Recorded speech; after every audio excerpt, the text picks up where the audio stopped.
1, 2, 3, 4, 1, 2, 3, 4. 1, 2, 3, 4. En el aire, en el aire. Hacia la televisión viendo. En el aire, en el aire. Vamos a ver. Hablando del aire, vamos a ver por acá.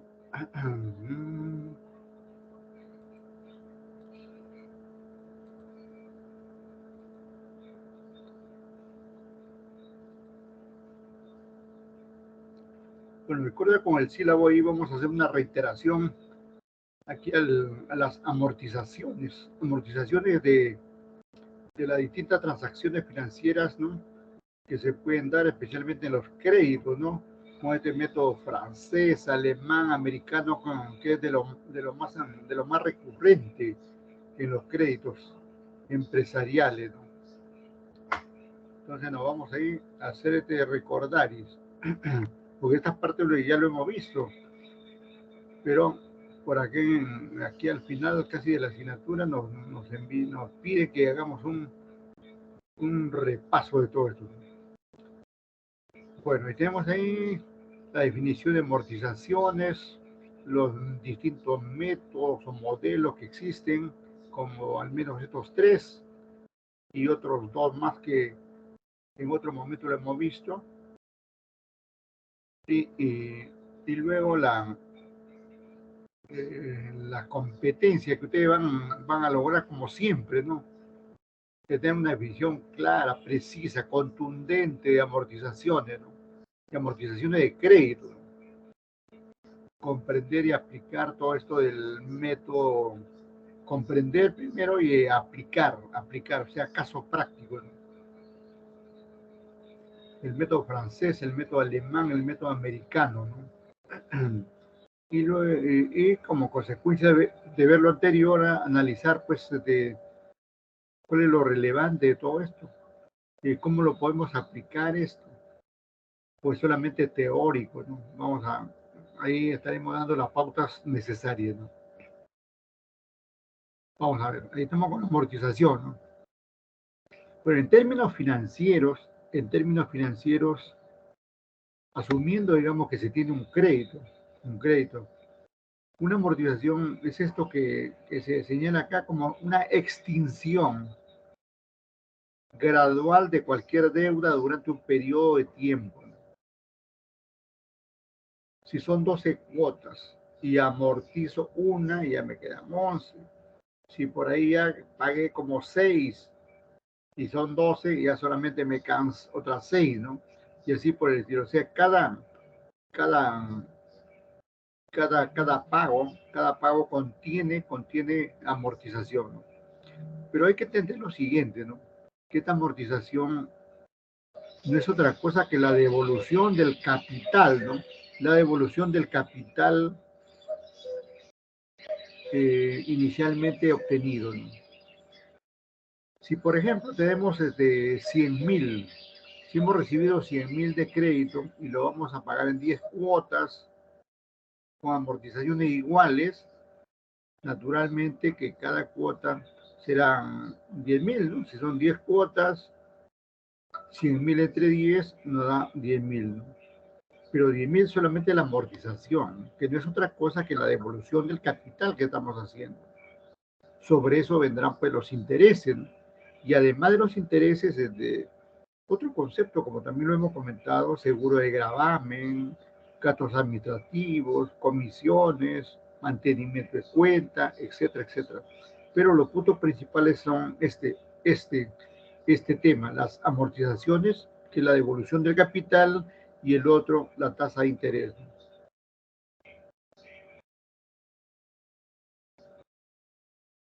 Otro concepto de amortización, por si no quedó claro el anterior, ¿no? Es el proceso financiero mediante el cual se termina, ¿no? Así, gradualmente, una deuda por medio de pagos periódicos que pueden ser iguales o diferentes. Esta es una buena distinción, ¿no? Acabo de hacer un ejemplo de amortizaciones iguales, ¿no? Que se da, por ejemplo, en el método alemán.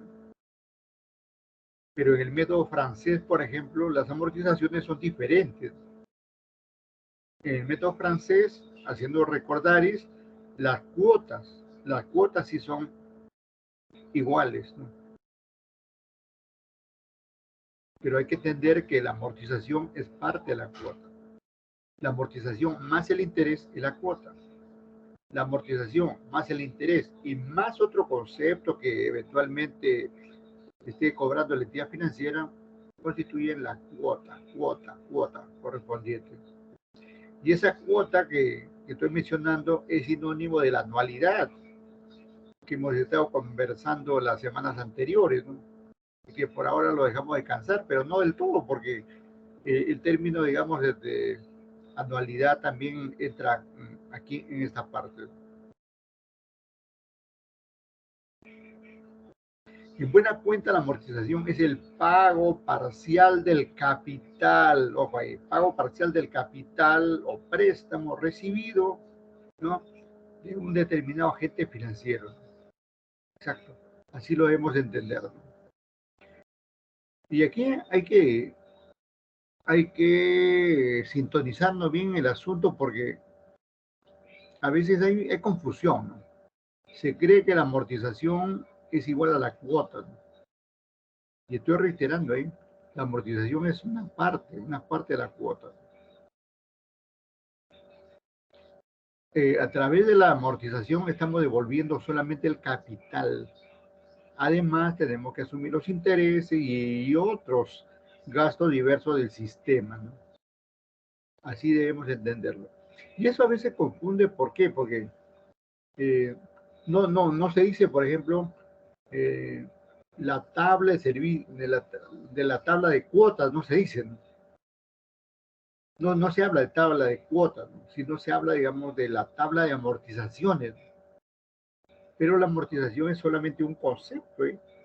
Además está el interés y al otro lado está la cuota, ¿no?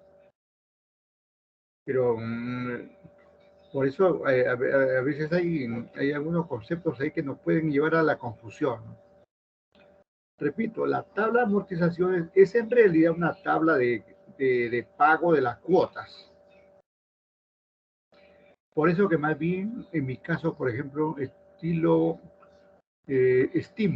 utilizar más adecuadamente el cuadro del servicio de la deuda o tabla del servicio de la deuda, ¿no? Cuadro o tabla del servicio de la deuda, porque la deuda se va pagando periódicamente y en cada periodo una parte de la amortización y otra parte es el interés. Al menos ahí el interés. Podría haber otro concepto, como ya se ha dicho también.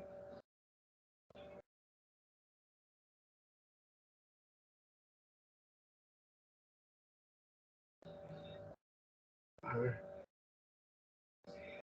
¿qué más? Otro concepto. Cuando tenemos un préstamo o hipoteca, debemos un dinero, ¿no? Es decir, un capital. Es capital para nosotros que estamos recibiendo, pero para la otra parte, digamos, es un préstamo por cobrar. Y dicho dinero hay que reintegrarlo, ¿no? O hay que ir reintegrándolo en una serie de pagos, ¿no? Serie de pagos. Pago es cuota y dentro de la cuota está la amortización.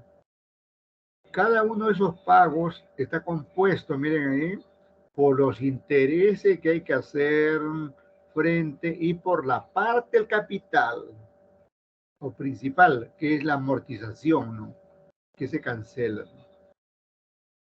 El acto de cancelar, dice, parte capital que debemos, es lo que se denomina amortización. Pero eh, siempre lo hemos venido comentando así, acá lo estamos reiterando para que quede ahí por los siglos de los siglos.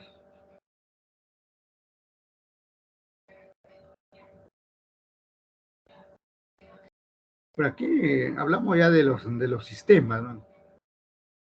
Pero hay varios sistemas, como se ha mencionado, este francés, o también llamado de cuota fija o cuota constante, ¿no? El alemán o cuota variable, Cuota variable. Miren, cuota variable. Pero hace ratito he dicho que dentro de la cuota variable del método alemán, las amortizaciones sí son iguales. Y ahorita lo vamos a ver ahí gráfica y matemáticamente. Y el método americano, que tiene una particularidad, digamos que solamente se pagan los intereses hasta el penúltimo periodo, y en el último periodo se paga, digamos, la amortización, o sea, se amortiza totalmente, 100% en la última cuota. Son particularidades de los sistemas de ahí. Ya uno verá cuál es el más conveniente. Aquí en estos sistemas o métodos, hay naturalmente algunos que nos hacen pagar más, otros pagar menos, otros otras veces pagamos, como ya se ha dicho, cuotas constantes. En otros casos comenzamos pagando una cuota baja y luego va subiendo, subiendo, o al revés, una cuota que comienza alta va bajando y bajando, ¿no? Ahí en esos casos hay que ver, porque aquí hay conveniencias. Las partes que intervienen en un crédito deben saber, digamos, deben saber cómo se movilizan estos elementos para poder utilizar el que sea más conveniente. Pero hay que tener en cuenta que estos métodos están ahí. No es que sean totalmente convenientes todo el tiempo. En algún momento un, un sistema va a ser conveniente para una empresa. En otro momento ya no va a ser conveniente ese que tomó antes, sino va a ser otro. Porque así son los negocios, así son las finanzas, ¿no? Porque las empresas pasan por momentos de que tienen una liquidez razonable, una liquidez mediana, una baja liquidez, cero liquidez en otro caso, ¿no? Hay de todo. Son distintos los eventos que se presentan ahí, y de acuerdo con eso se dan las cosas. Por este momento, por ejemplo, este momento casi post pandémico, casi digo, porque todavía no se ha declarado como que ya estamos fuera de la pandemia. En este momento, por ejemplo, las empresas están recuperando, ¿no? Se están recuperando. Eh, Al inicio de la pandemia fueron cerrados los negocios, después de algunos meses y otras después de algún año o 2 años, han comenzado a reactivarse. Y dependiendo del negocio, hay, hay algunos negocios que han sido más afectados. Y además, digamos, de la pandemia, también hay otros eventos, ¿no? Por ejemplo, aquí en el Perú no podemos cerrar los ojos de ahí y decir que estamos felices de lo que vemos, ¿no? Vemos que hay una situación política y social bastante delicada, ¿no? Y que los políticos, que son los llamados a solucionar eso, eh, no hacen nada por dicha solución, ¿no? Y entonces viene pues el reclamo, la protesta de la gente, ¿no? Y ese reclamo y protesta de la gente afecta a los negocios, afecta a las finanzas, ¿no? Afecta a esto del que estamos hablando, ¿no? La devolución de un crédito. Por ejemplo, desde ayer, creo, desde ayer está vigente que ya no se puede marchar ahí en el centro de Lima, ¿no? Por ahí, kilómetros a la izquierda, a la derecha, abajo, arriba, por ahí, no se puede. Y eso ha nacido, digamos, primero por cuestiones, digamos, de política. A los políticos no les conviene que la gente les haga bulla, ni a la presidenta, ni al alcalde, ni a nadie. No quisieran ver pues la gente protestando, arrequintándoles ahí. Ese es por un lado. Pero por otro lado también ha sido un reclamo de los empresarios de ahí del centro de Lima, ¿no? cuando hay marcha, pues tienen que cerrar los negocios, ¿no? Claro, algunos negocios se han afectado, por otros no, ¿no? Por ejemplo, el negocio de los alimentos, bebidas gaseosas, ahí, comida al paso, esos más bien están en su punto, ¿no? Pero una tienda de artefactos, de ropa, la gente si sale marchando no va a salir a comprar ropa, ¿no? O a comprar un artefacto, ¿no? Entonces, por ahí está esa situación, ¿no? Entonces, no solamente es la situación pandémica, sino diferentes eventos que se han dado, que se están dando o se pueden dar, ¿no? Ya en provincias, por ejemplo, estamos viendo este problema bien delicado de los huaicos, ¿no? Hay pueblos que han sido arrasados, chacras, negocios, todo un conjunto de elementos, ¿no?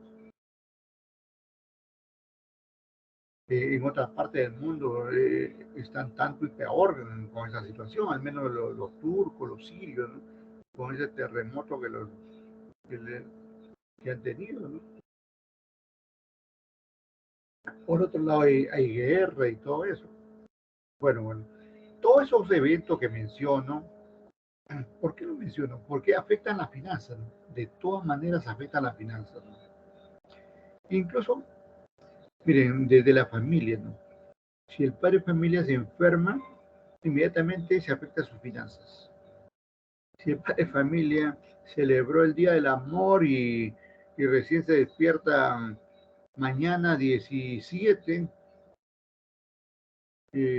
entonces quiere decir que ha faltado 2, 3 días al trabajo. Por lo tanto, los ingresos de la semana van a disminuir, ¿no?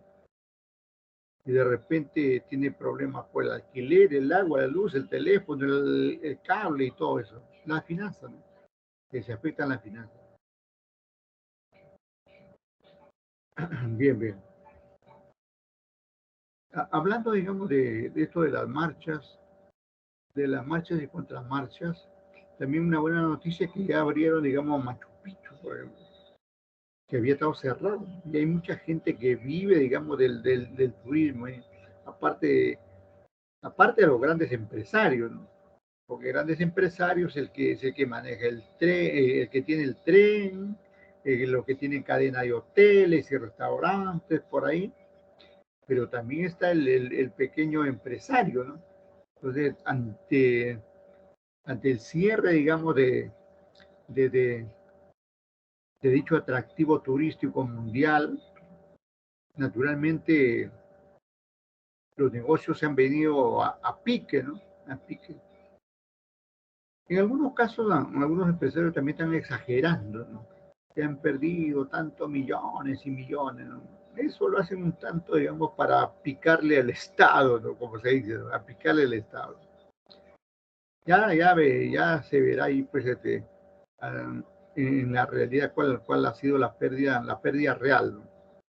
¿Cuál ha sido la pérdida real de esa situación, ¿no? Y si amerita ayudarle, en buena hora.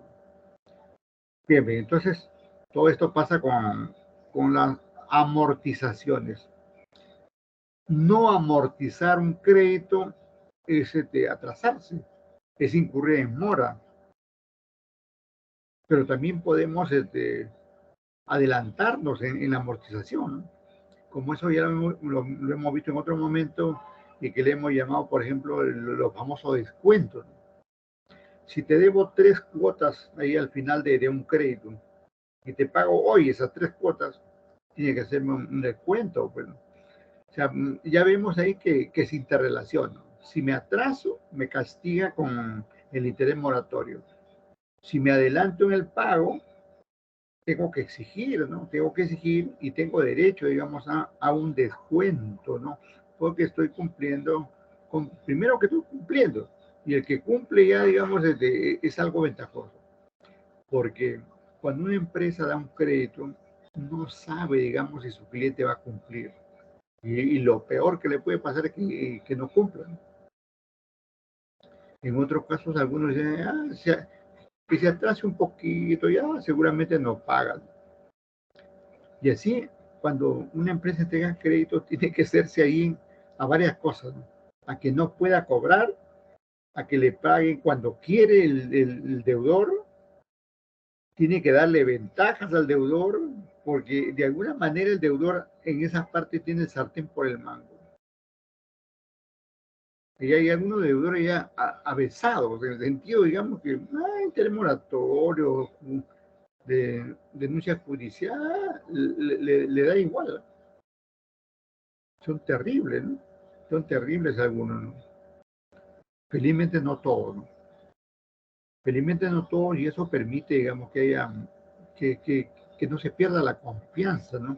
En el cliente, y una tienda comercial siga entregando créditos, y un banco siga igualmente entregando créditos y moviéndose todo el aparato financiero.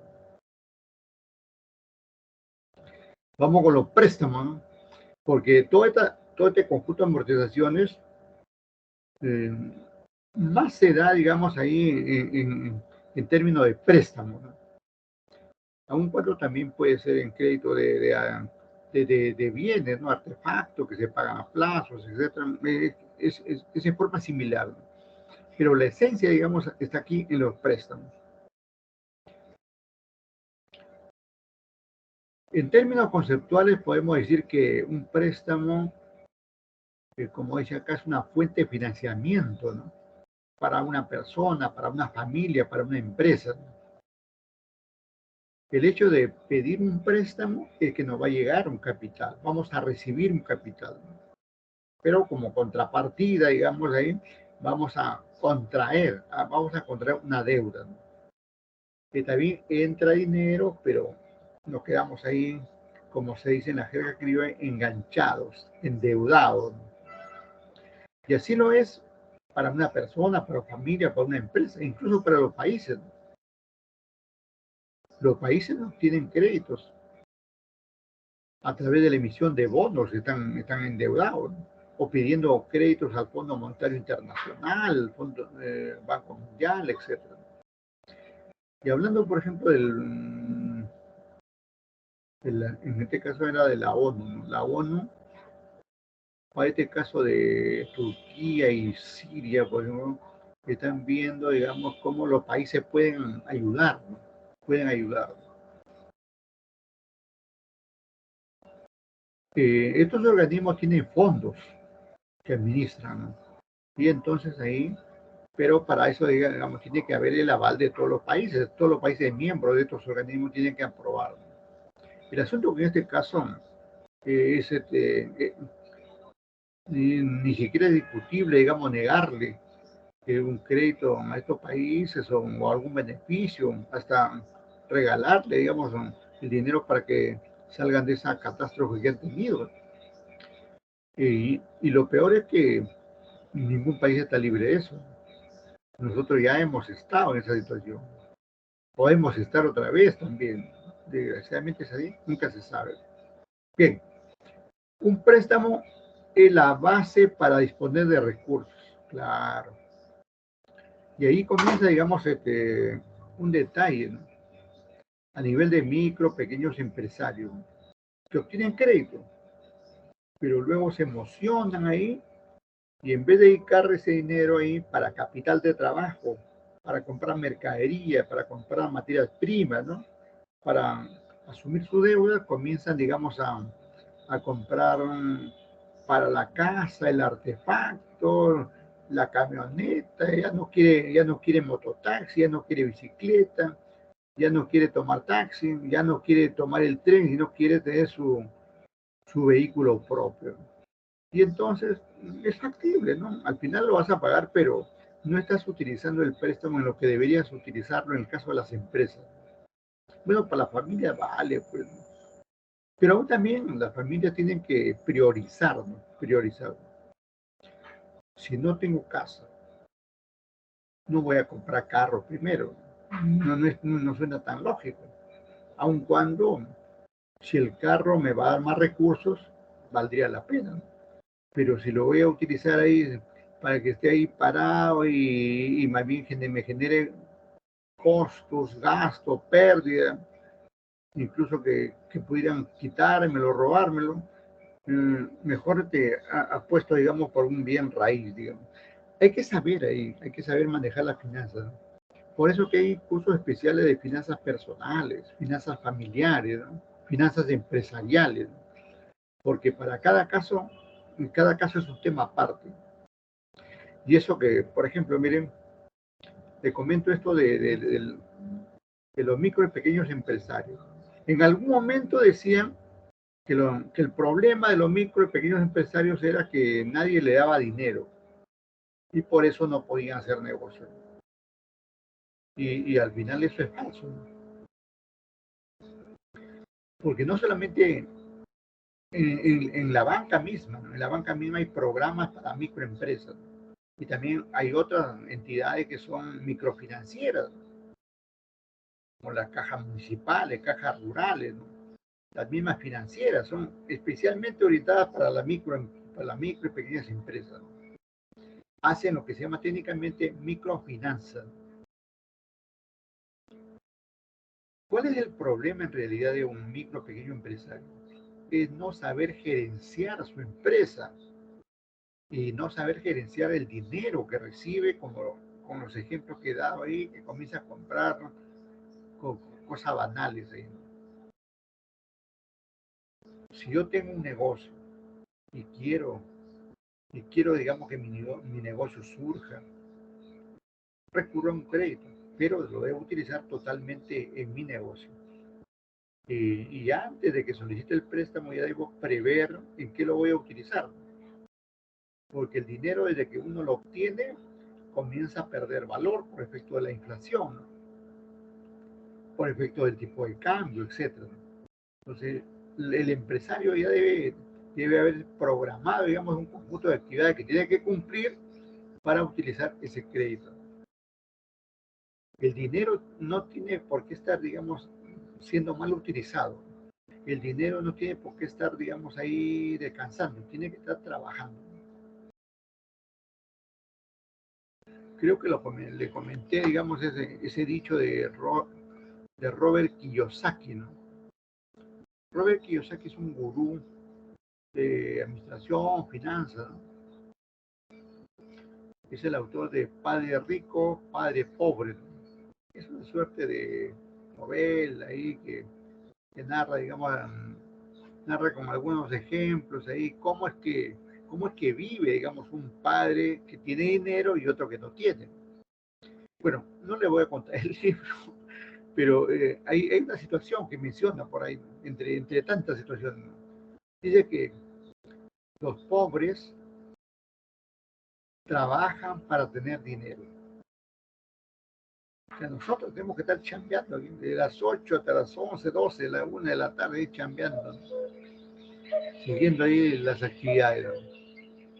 Pero en cambio dice que el rico hace que el dinero trabaje por él.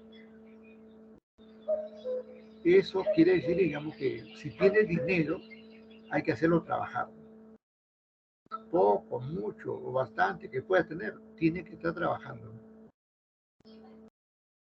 Y por eso, digamos, esta gente que tiene mucho dinero, al menos, tiene recursos en banca, en la bolsa de valores, en, en derivados financieros, además tiene negocios, y en negocios está en comercio, en industria, en servicios, en todo, ¿no? Porque por ahí no necesariamente va a ganar en todos, podría perder en algunos, ¿no? Pero en los otros, digamos, va a ganar y ahí se compensa, ¿no? Eso es lo que técnicamente también se llama la diversificación financiera. Hay que diversificar, ¿no? Las inversiones, los negocios, ¿no? que uno pueda tener. Bien, bien, entonces seguimos con este otro concepto. Es un recurso que apalanca a una empresa, ¿no? Una palanca es un apoyo, ¿no? Y en realidad eso es lo que es un préstamo, ¿no? Apoya a la empresa. Cuando una empresa solicita crédito es porque sus accionistas ya no le quieren dar más. Sus socios, sus dueños ya no quieren dar más y quieren que un tercero financie sus actividades. Claro, previo pago del interés correspondiente, ¿no? Entonces, visto de eso, con esos términos, se convierte, digamos, un dinero que uno recibe en una palanca, en un apoyo. ¿Para qué? Para invertir, ¿no? Porque el dinero que llega inmediatamente se convierte en una inversión. Tener dinero es tener una inversión, dinero. Pero ese dinero, si compro mercaderías, estoy cambiando una inversión por otra que me puede dar más dinero, y así por el estilo. Los componentes, el capital o principal que hemos venido comentando y que hay que devolverlo, y esa devolución son las amortizaciones, ¿no? El interés compensatorio, que es el interés normal de un crédito, el interés moratorio cuando hubiere atraso, ¿no? Seguro de gravamen, seguro de tarjeta, seguro de esto, seguro del otro. Hay una serie de seguros que ofrecen las entidades financieras y ya dependerá de cada quien si lo toma o no lo toma. Hay comisiones que asumir también, gastos administrativos, portes, incluso otros conceptos de ahí que eventualmente vamos a pagar si es que obtenemos un préstamo como parte de una cuota de préstamo. Esto de la tasa que también lo hemos venido mencionando, la tasa del costo efectivo anual, la TCA, está compuesto de estos dos elementos que podemos ver ahí, ¿no? La tasa efectiva anual, la TEA, y otro gasto relacionado. Lo que quiere decir que la TEA, por ejemplo, puede ser un 2%, más medio por ciento de los otros, finalmente voy a pagar una TCA de 2.5 mensual, por ejemplo. Mensual o bimestral, trimestral o anual, cualquiera que fuera la periodicidad correspondiente. Esta composición de la TCA está fundamentado ahí está la referencia del artículo 9 de la ley del sistema financiero que le autoriza, digamos, a los bancos a cobrar un interés por los créditos que dan, que es la TEA. Y además a cobrar, la ley le da la libertad de cobrar otros gastos relacionados ahí con la transacción. Hoy por hoy el banco te cobra de todo. El banco cuando te dice anda al cajero, no te dice porque te va a dar gratis. El banco te cobra el servicio de cajero. Cuando te dice utiliza mejor mi agente, puedes utilizar mi agente. ¿Por qué vienes aquí a mi ventanilla? Anda a mi agente. Bueno, en la ventanilla te va a cobrar. En el agente también te va a cobrar. En el cajero te va a cobrar.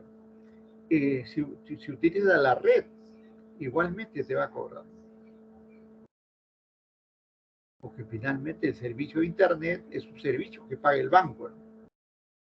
Es un servicio que lo pone ahí al servicio del cliente, pero finalmente quien paga todo eso es el cliente, ¿no?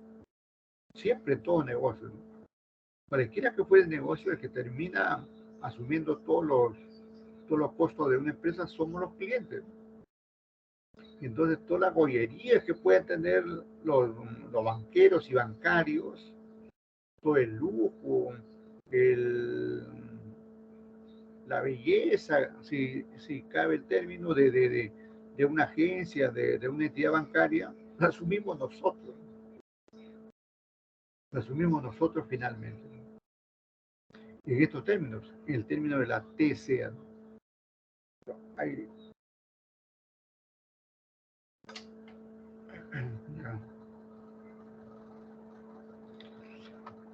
cuando se mueve un préstamo o cuando sale un préstamo de un banco puede aparecer, digamos, el depósito en una cuenta, va a aparecer un pagaré, eventualmente podría aparecer letras, de repente el cliente quiere que le den un cheque en vez de que le depositen, ya, el banco tiene que ver todo eso, ¿no? Y hay una serie de otros documentos internos, ¿no? La nota de cargo, la nota de abono, los mismos vouchers, ¿no? Tráeme el voucher del banco, mándame copia del voucher del banco, ¿no? Y a propósito del voucher del banco, hay algo bien curioso, no sé si ustedes se han percatado. Mire, yo vengo trabajando pues, con los bancos desde que tenía 10 años. Con 10 años, 12 años por ahí, ya tenía más de una cuenta. Tenía dos cuentas de ahorros. Claro, no ahorraba pues miles, ¿no? Pero al menos lo poco que ganaba ya mi familia, mi mamá, mi papá me habían aconsejado que ahorro. O sea, de ese tiempo, ¿no?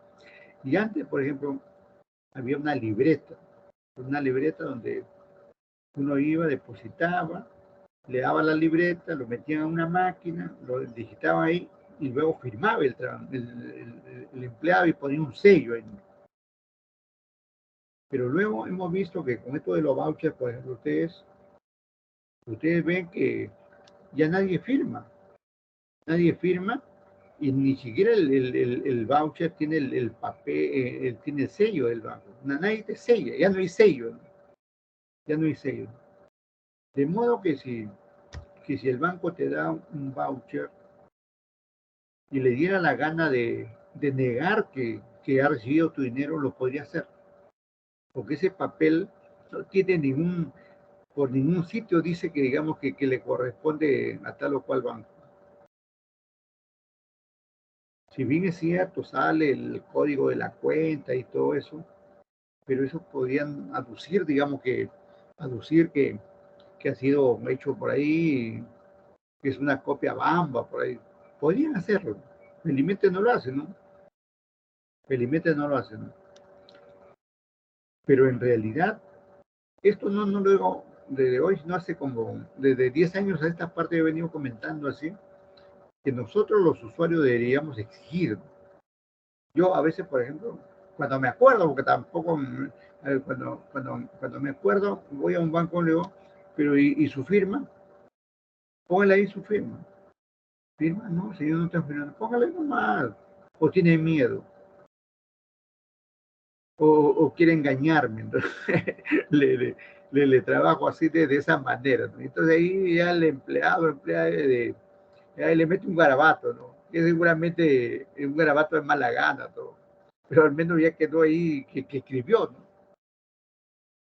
Es todo un tema, entonces eso de que no hay firma, no hay sello de agua, no hay sello normal, no hay nada, ¿no? No hay nada, es un papel. Y algo más, en este banco BCP creo, no sé si es hasta ahora, no sé, pero antes, por ejemplo, te daban un papelito ahí, que a los 4 o 5 días se desteñía, desaparecían los números. Con todo eso, miren, con todo eso.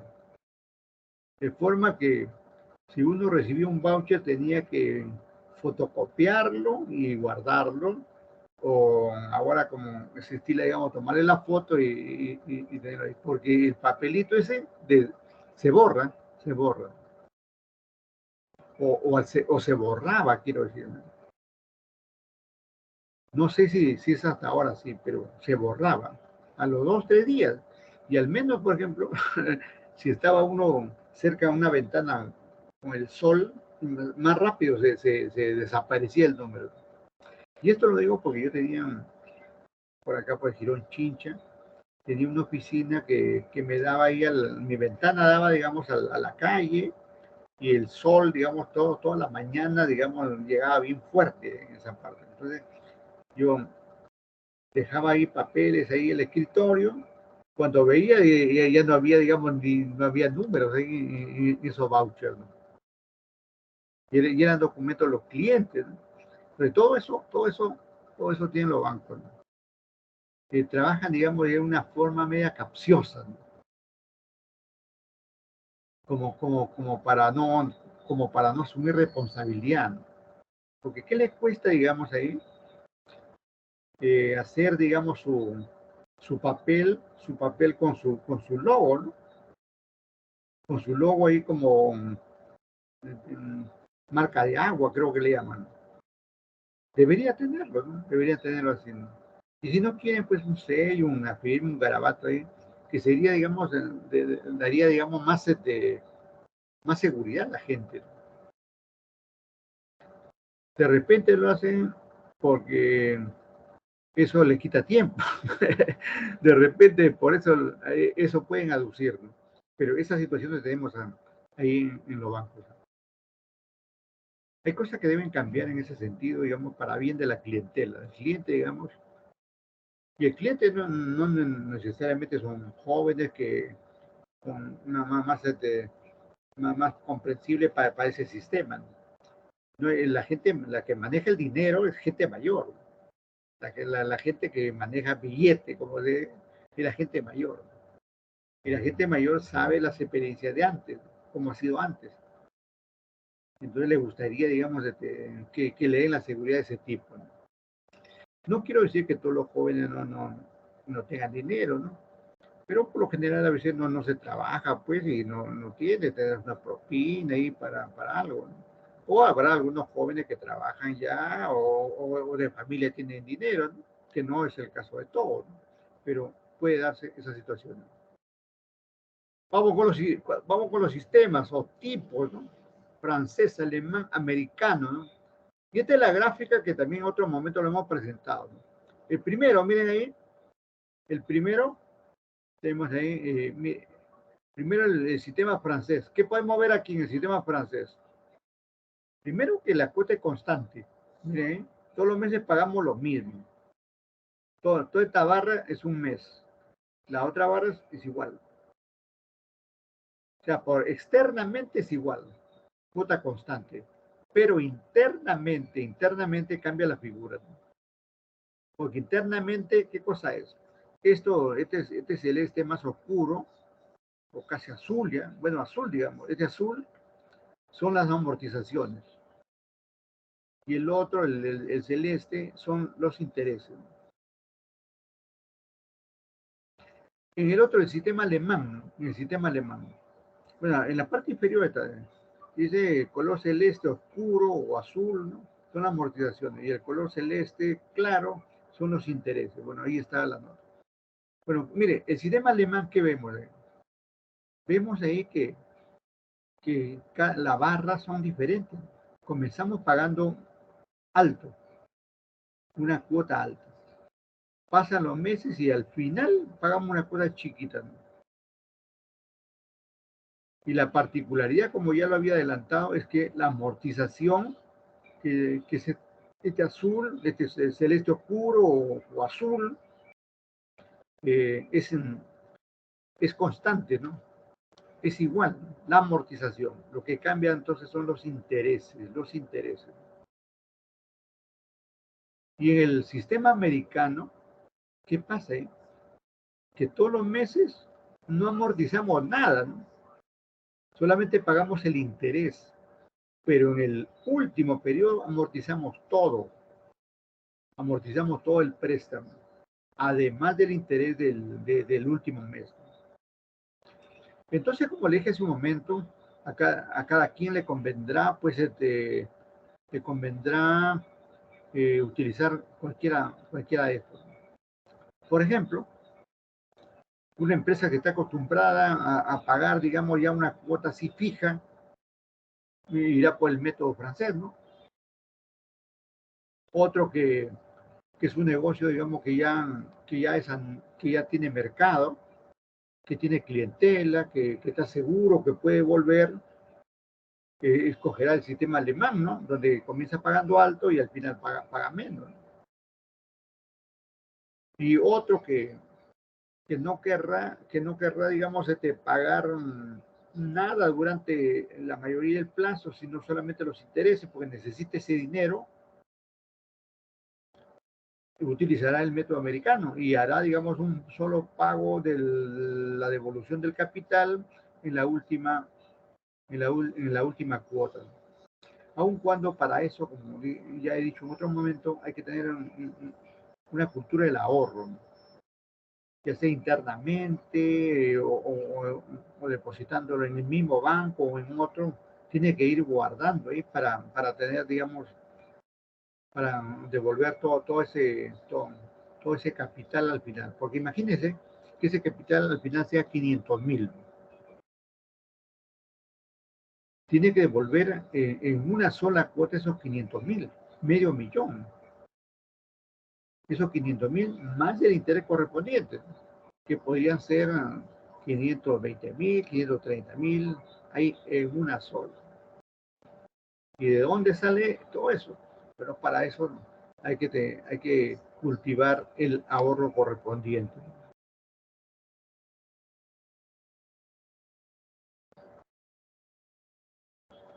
Vamos con el método francés, o también llamado cuota creciente, ¿no?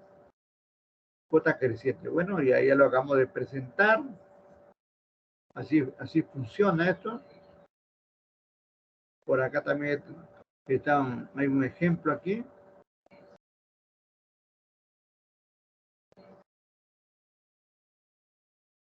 Debemos indicar aquí, un recordario aquí, que vamos a utilizar aquí el, el factor de recuperación de capital, ¿no? El factor de recuperación de capital, ¿no? Este factor de recuperación de capital es un factor bastante utilizado, ¿no? Bastante utilizado en términos financieros, ¿no? De modo que lo tenemos ahí, una fórmula especial ahí para su determinación correspondiente.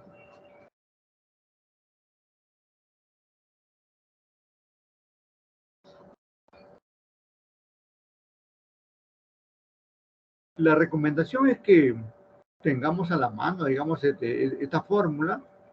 R, es la cuota que vamos a determinar. R es cuota que vamos a determinar. Una fórmula un tanto similar a la que hemos visto de las anualidades, pero que no coincide con ninguna, porque es una forma particular de presentar aquí.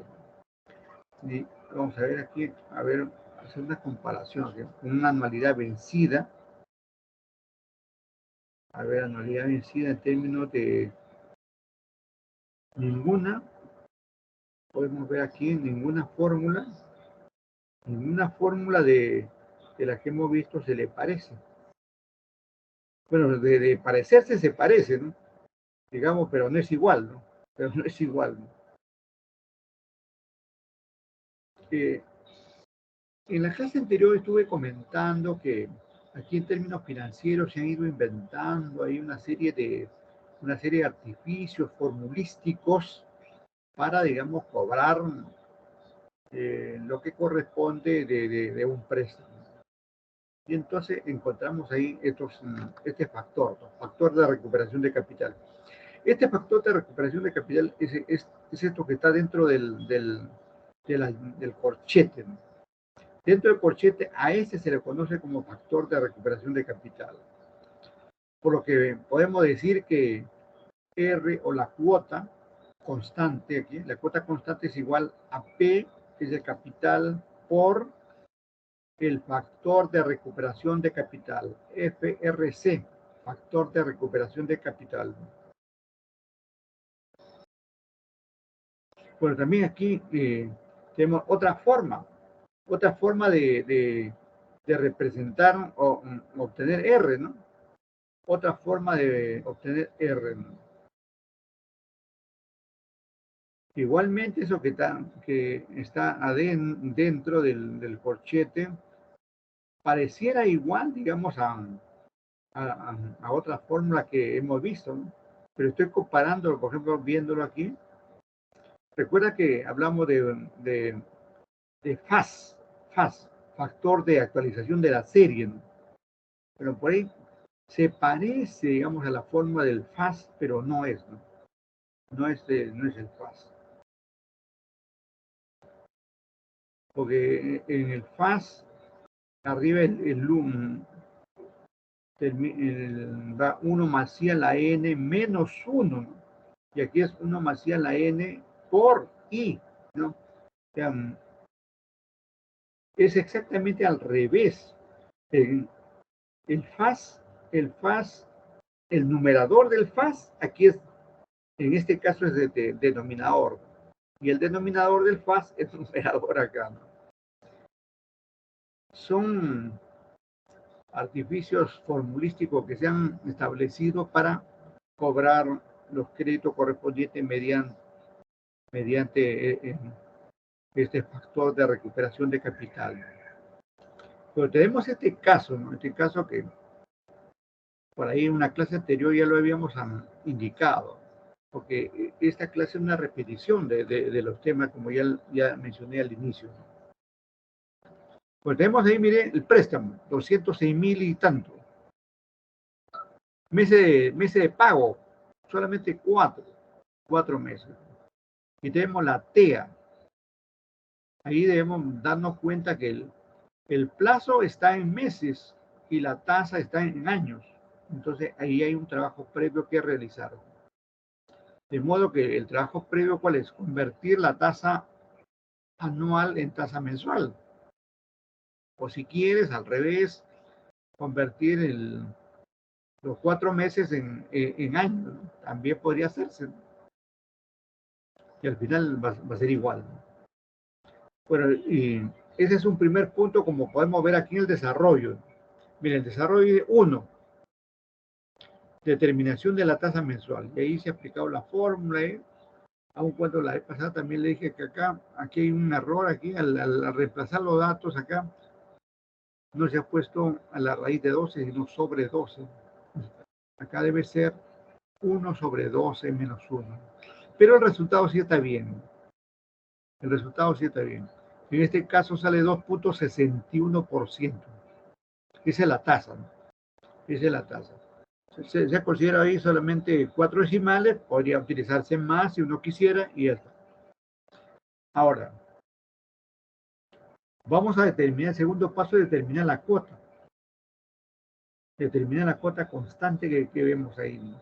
Y para eso se ha aplicado aquí la fórmula que acabamos de ver ahí. Aquí tenemos dentro de estos paréntesis, tenemos aquí, este es un numerador y acá tenemos el denominador, ¿no? Total, digamos que al aplicar esa fórmula, llegamos aquí a esta cuota, a esta cuota. Y es esta cuota que inmediatamente lo reemplazamos aquí en el cuadro. Podemos ver ahí.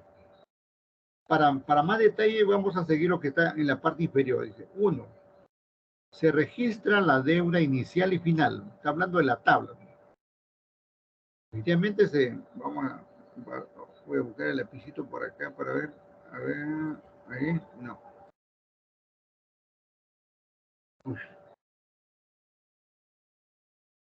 me apareció. Regreso. Ya, ahí. Entonces, le decía que aquí en primer lugar se ha determinado la tasa, que es el primer punto. El segundo punto es determinar la cuota, y ahí está la cuota, y ya está. Luego esta cuota lo llevamos acá y lo registramos ahí en cada uno de los meses.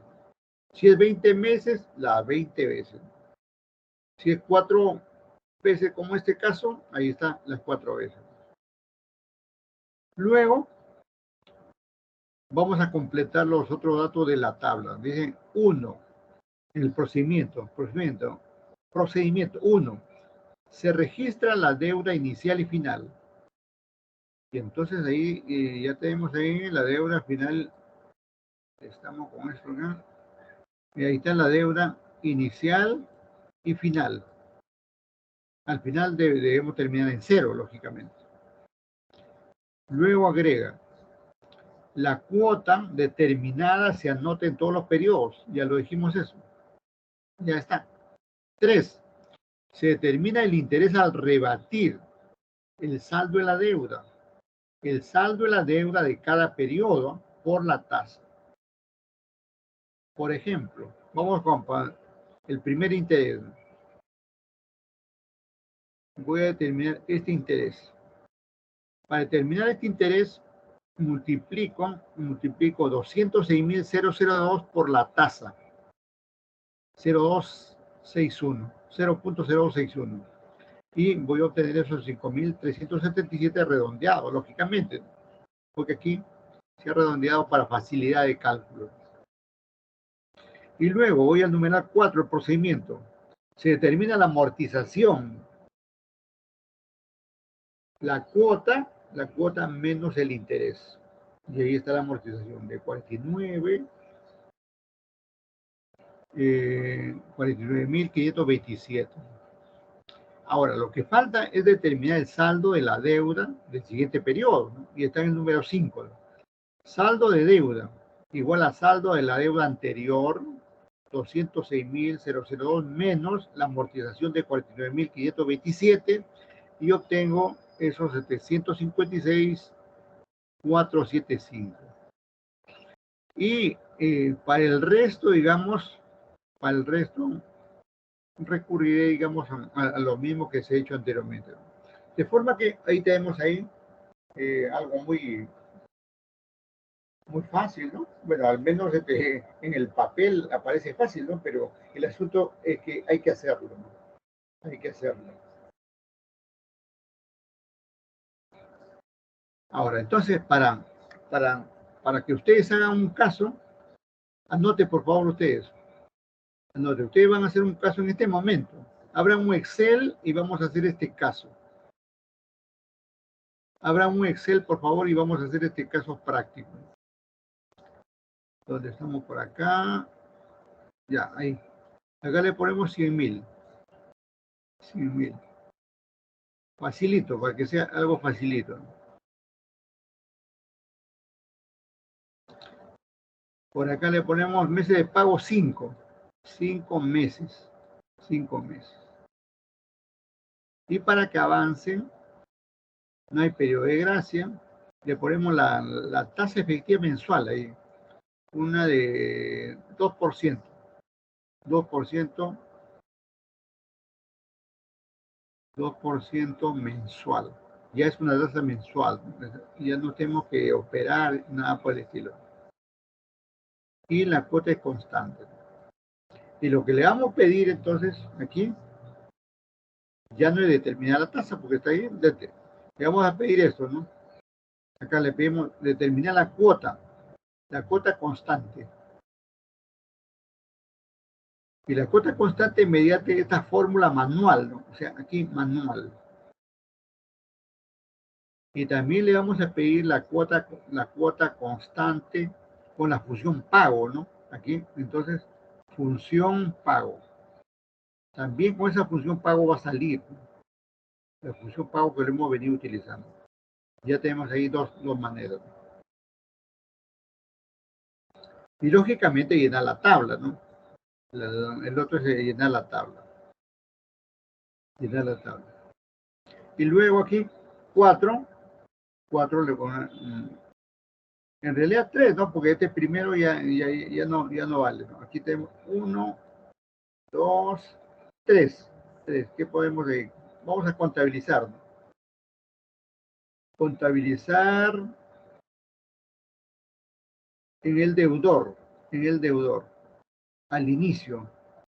Deudor al inicio.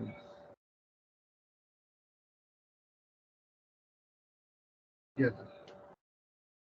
Entonces, en los minutos que nos quedan, por favor, hacemos esto. Hacemos esto. En este momento yo le voy a decir ahí a qué correo lo van a mandar.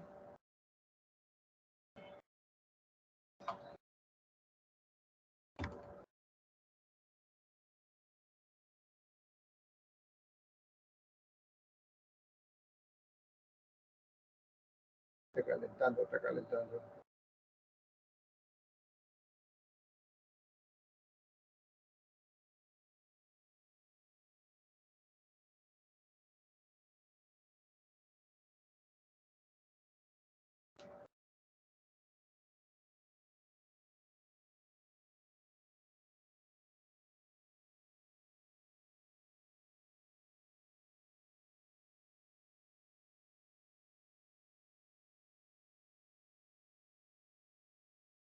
Hay que aplicar todo esto para poder, digamos, tener la práctica necesaria. Hay que trabajar. Está llamando por acá.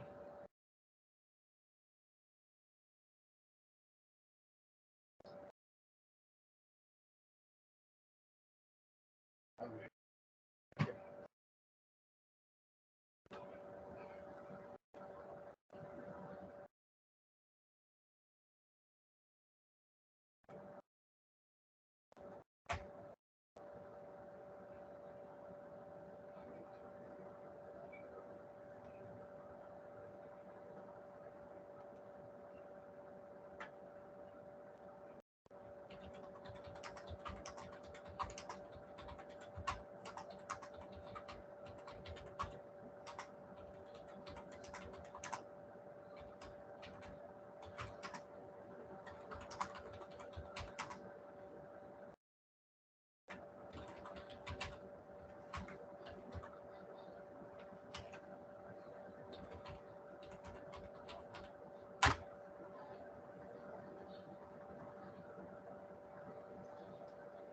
esto.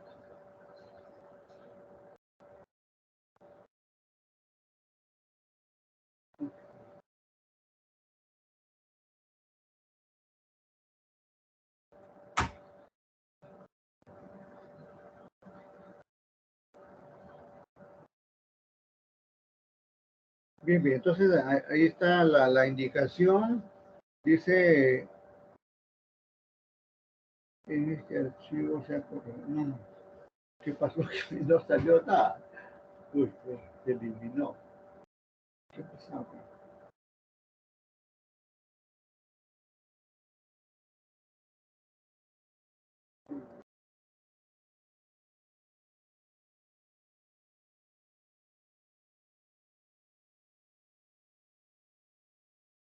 Ya, aquí hacer el caso indicado, hacer el caso indicado y emitirlo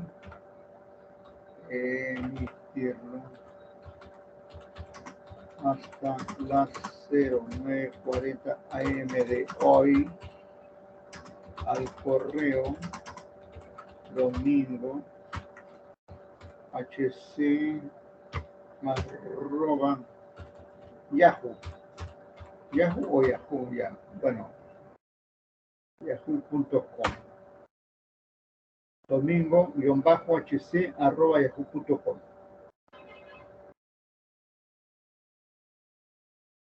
No sé qué pasó ese ratito, también escribí eso, pero desapareció eso.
Bien, bien.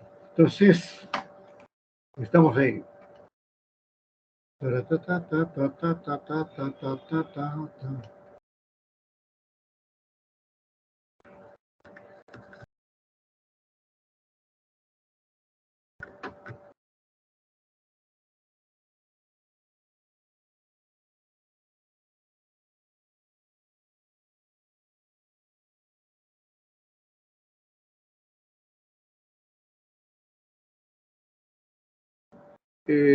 Mientras van avanzando, si tuvieran algún comentario, por favor, adelante.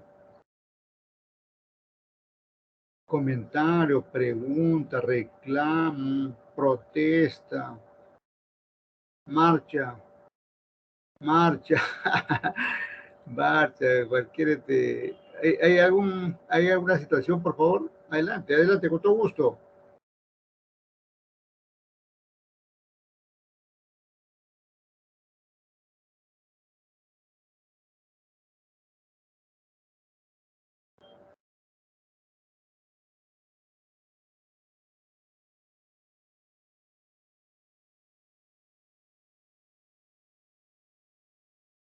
Bueno, de acuerdo al sistema, podemos ver que está por acá Garay, Romero, Contreras, Albán, Santisteban, Vázquez, Gutiérrez, Malco, Reyes, Aguilar, Díaz, López, Turiato, Sánchez, Cueva, Miranda, Jove, Pereda y Melgar. Como dice la doctora Polo, ¿será cierto eso? Bueno, tiene que ser cierto. Bien, como no hay ningún comentario ni una pregunta, lo dejo ir trabajando. Mm, nos vemos el mañana viernes. Gracias, muy amable. Hasta luego. Hasta luego, profe. Chao. Saludos. Aprobado, ¿eh? Hasta luego, profesor. Nos vemos. Luego, hasta luego.